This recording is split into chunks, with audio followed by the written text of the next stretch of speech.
In the estimates that we put forward for the Bloomberg survey for core CPI, which is the trimmed mean and the weighted mean, in both cases we come up with core inflation in year-on-year terms around about 1.5%. The survey of 26 economists who participate in the estimates vary between where we were at about 1.5 and around about 1.7. But we should remember that the target for core inflation for the RBA is between 2 and 3%, which means 2.5%. So where we anticipate that core inflation is going to come in today, and where the market anticipates where core inflation is going to come in today, is 100 basis points below the RBA target, and it doesn't really seem as it's got much life on the upside. At least that's what the forecasts suggest. And so that should give the RBA room to cut interest rates at its February meeting. If it wishes to do so, it's got room to do it. I think they should. Moving to the piece I wrote yesterday about Donald Trump, as I opened the piece,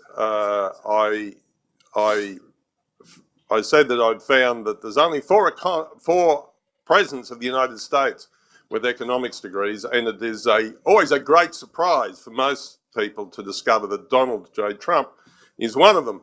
Not only that, but he probably has or went to one of the better economic schools in getting his economics degree.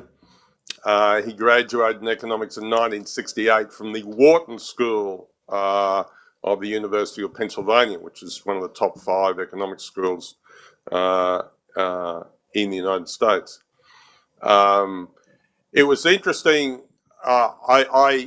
Last year, the Economic Society had as one of its guest speakers John Siegfried, who was the long-term Secretary Treasurer of the American Economics Association, and I asked him at dinner, and this was around about the election time, that how he actually went in his economics degree, and he told this story, which I've recounted in the piece, that he was doing this economics, when he was doing this economics degree, it was from when he was 21 to 24 years old, and he was actually, at the same time he was doing an economics degree, he was building a hotel over the top of a railway station. He said that his teachers thought that he'd done only a reasonable job at his economics degree, but Siegfried himself had stayed at the hotel and said he thought it was a really great hotel. Yesterday, Trump, or the day before yesterday, Trump, in a meeting with union leaders, formally reported that he had removed the United States from the Trans-Pacific Partnership, the TPP.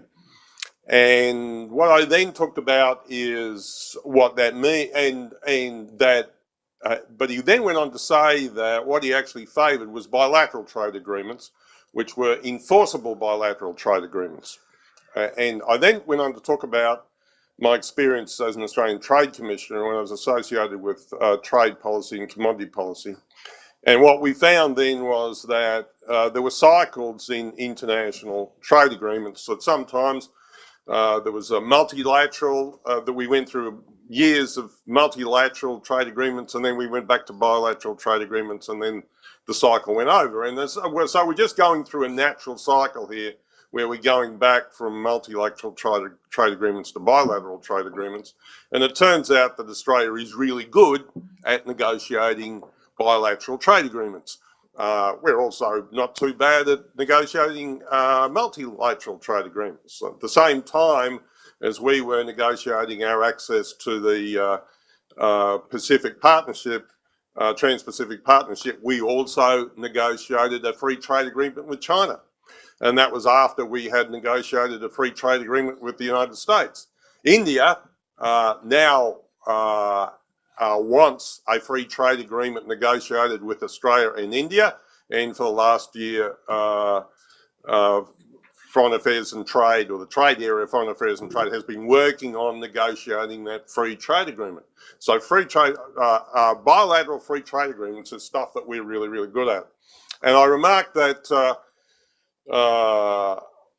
Trump now has a greater interest in our area. If you look at the expansions of the Navy, and I'll amend those numbers slightly today because I found a second source for them, that you see he's expanding the force of ships that the US Navy can deploy, and is expanding the force of Marines that the US Navy can deploy. And the purpose of this is to exert power in the Western Pacific, and the major rival that the United States has in the Western Pacific is China.